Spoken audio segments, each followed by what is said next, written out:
restoration of life. Resurrection is this in 1 Corinthians chapter 15, verse 42 through 44.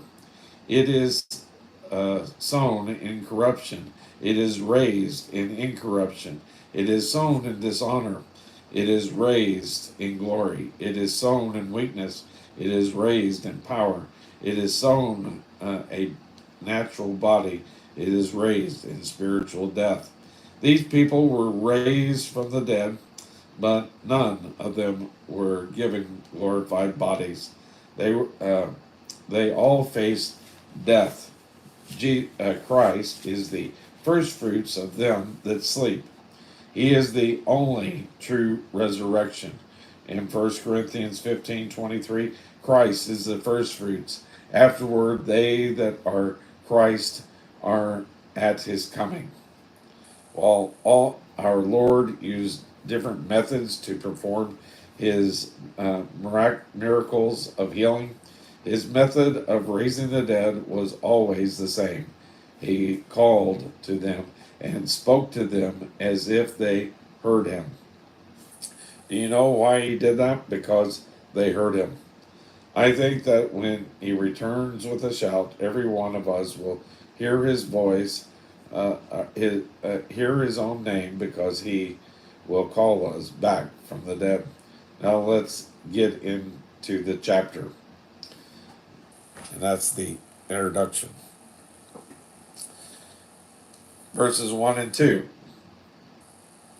Now, one of the things I want to point out is to be absent from the body is to be present with the Lord. So I want to make sure I'm clear on that. But there will be the resurrection of the saints, is what we're talking about. Verse 1. Now a certain man was sick, named Lazarus of Bethany, the town of Mary, and her sister Martha. It was that Mary which anointed the Lord with ointment, and wiped his feet with her hair, whose brother Lazarus was sick. Note that Bethany is the town of Mary. This was written about 90 AD, and by that time people knew about Mary who had anointed the feet of Jesus with spikenard. The fragrance of the box that she broke still fills this world. Jesus said that her act of devotion would be remembered wherever the gospel was preached. I am an opinion that many a humble person is breaking an alabaster box of ointment and will have more recognition in heaven than many well-known Christian leaders who receive much publicity down here. It was the home of Martha. Our Lord had visited there before. Martha had been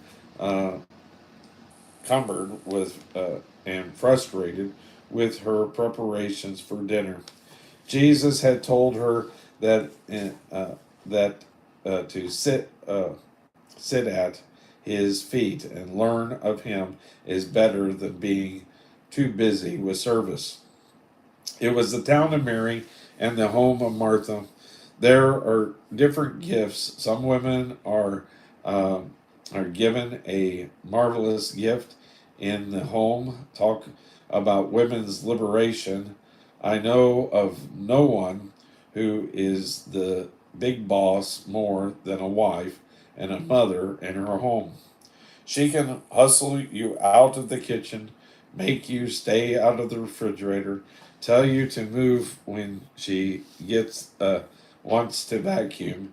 She is in charge of the kitchen and of the whole house. This is the calling of many Christian women. There are others who have an outside ministry. They teach Bible classes and children evangelism classes and work in the church. Remember, friends, the woman who serves in her home can be serving the Lord, and the woman who serves outside her home can be serving the Lord. The Holy Spirit bestows gifts for many types